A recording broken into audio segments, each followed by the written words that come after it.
ഇത്തവണത്തെ നിയമസഭാ തെരഞ്ഞെടുപ്പിൽ കേരളം കണ്ട ഏറ്റവും വലിയ മത്സരവും അതുപോലെ കാണാൻ പോകുന്ന ഏറ്റവും ത്രസിപ്പിക്കുന്ന തെരഞ്ഞെടുപ്പ് ഫലവും പേരാമ്പ്ര മണ്ഡലത്തിലായിരിക്കും. അതിൽ സംശയമില്ല.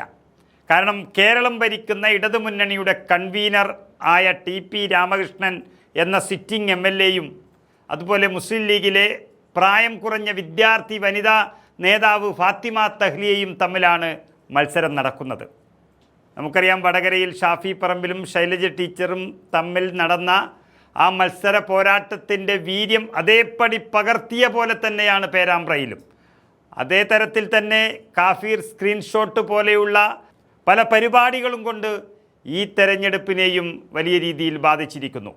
പരാജയം മണത്താൽ നമുക്കറിയാം, അത് ഒരു വലിയ നേതാവിന് കൂടിയാകുമ്പോൾ പിന്നെ പറയാനില്ല, ഭ്രാന്തിളകുക തന്നെ ചെയ്യും CPM പ്രവർത്തകർക്ക്.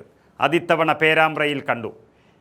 ശൈലജ ടീച്ചർ ഷാഫിയോട് തോൽക്കുമെന്നുറപ്പായപ്പോൾ അവിടെ കാഫീർ സ്ക്രീൻഷോട്ട് ഉണ്ടാക്കി പ്രചരിപ്പിച്ചു. അവസാനം അത് പിടിക്കപ്പെട്ടപ്പോൾ പ്രതികൾ CPMകാർ.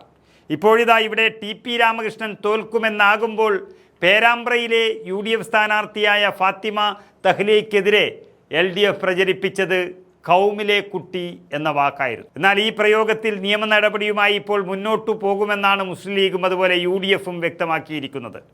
തഹ്ലിയ പറയാത്തത് പറഞ്ഞതായി 3 കക്ഷികൾ പ്രചരിപ്പിച്ചതായും ഇവർക്കെതിരെ മാനനഷ്ട കേസുകൾ ഫയൽ ചെയ്യുന്നുവെന്നും മുസ്ലിം ലീഗിൻ്റെ കോഴിക്കോട് ജില്ലാ കമ്മിറ്റി തന്നെ അറിയിച്ചിരിക്കുന്നു. ഫാത്തിമ തഹ്ലിയക്കെതിരായ അപവാദ പ്രചരണത്തിനെതിരെ തങ്ങൾ കേസ് തുടരുകയാണെന്നും തഹ്ലിയ പറയാത്തത് പറഞ്ഞതായി പ്രചരിപ്പിച്ചവർ വിവരമറിയുമെന്നുമാണ് അവർ വാർത്താക്കുറിപ്പിൽ പറഞ്ഞിരിക്കുന്നത്. മാനനഷ്ട കേസാണ് ആദ്യം നൽകുന്നത്. പോലീസിൽ പരാതി നൽകിയിട്ടുണ്ട് എന്ന് പറഞ്ഞ UDF നേതൃത്വം ഈ കള്ളപ്രചരണ കേന്ദ്രത്തിൻ്റെ പ്രഭവസ്ഥാനവും കണ്ടെത്തിക്കഴിഞ്ഞു. അതായത് മണ്ഡലത്തിനുള്ളിലെ നടുവന്നൂർ എന്ന് പറയുന്ന സ്ഥലത്തെ നിസരി എന്ന് പറയുന്ന സ്റ്റുഡിയോയിൽ വെച്ചാണ് കൗമിലെ കുട്ടി എന്ന് പറയുന്ന പ്രയോഗം റെക്കോർഡ് ചെയ്തിരിക്കുന്നത്. നിയമത്തിൻ്റെ എല്ലാ വഴിയും സ്വീകരിക്കാനാണ് UDFിൻ്റെ തീരുമാനം. കോടതിയിലേക്ക് ഈ വിഷയം കൊണ്ടുപോവുകയാണ്.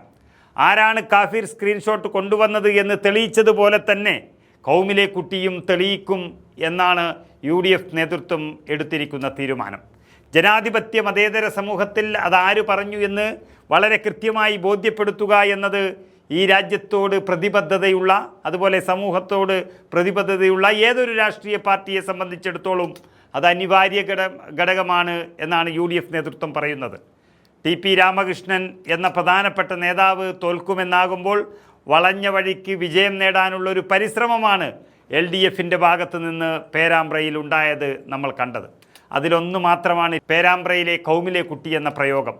നാദാപുരം മേഖല അടക്കമുള്ള ജില്ലയിലെ പല മേഖലകളിലും ജാതിയും മതവും ഒക്കെ പറഞ്ഞ് ഇടതുപക്ഷം വോട്ട് പിടിക്കുന്ന സംഭവങ്ങൾ ഇതിനു മുൻപും ഉണ്ടായിട്ടുണ്ട് എന്നും ഈ തെരഞ്ഞെടുപ്പിലും അത് കൂടുതലായി കണ്ടത് പേരാമ്പ്രയിലാണ് എന്നുള്ള റിപ്പോർട്ടുകൾ പുറത്തു വരികയാണ്. അതിൻ്റെ തെളിവും UDFിൻ്റെ കയ്യിലുണ്ട് എന്നിരിക്കെ നിയമ പോരാട്ടം കടുക്കുക തന്നെ ചെയ്യും. അക്രമമാർഗത്തിലൂടെ ബീഹാറിനെ പോലും നാണിപ്പിക്കുന്ന തരത്തിലുള്ള പ്രവർത്തനങ്ങൾ ഈ തെരഞ്ഞെടുപ്പിൽ നടന്നു എന്ന് പറയുമ്പോൾ അത് പേരാമ്പ്രയ്ക്ക് മാത്രമല്ല, കേരളത്തിലുടനീളം പ്രബുദ്ധ കേരളത്തിന് തന്നെ വലിയ നാണക്കേടായി മാറിയിരിക്കുന്നു എന്നുള്ളതാണ് റിപ്പോർട്ടുകൾ സൂചിപ്പിക്കുന്നത്. ഏതായാലും ഇനി എന്ത് പ്രചരണം നടത്തിയാലും ഫാത്തിമ തഹ്ലിയ വിജയിക്കും എന്ന് UDF കേന്ദ്രങ്ങൾ ഉറപ്പിക്കുമ്പോൾ അവിടെ തോൽക്കുന്നത് ടി.പി. രാമകൃഷ്ണൻ എന്ന CPMൻ്റെ അധികായനാണ്. ആ തോൽവി കേരളം തന്നെ കുലുങ്ങുന്നതായിരിക്കും എന്നുള്ളത് എല്ലാവർക്കും അറിയാം.